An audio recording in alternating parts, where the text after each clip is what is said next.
अस्सलाम वालेकुम दोस्तों, ये हमारे खानूजी का सबसे बेहतरीन बावर्ची राज़िक खान मुख्तलिफ सबसे भी ज़्यादा देग्स का ये बड़ा बंदोबस्त किया हुआ है उसने।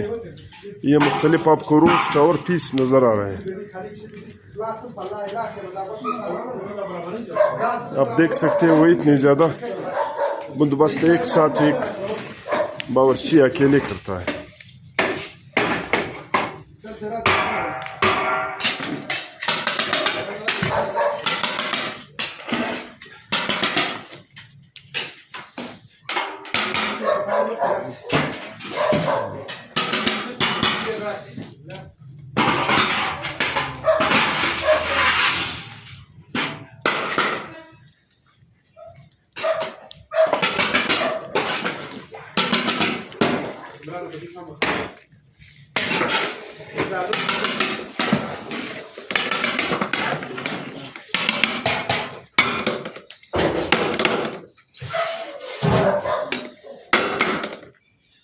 इसके स्पेशल चावल है, ये छोला मिला हुआ चावल है।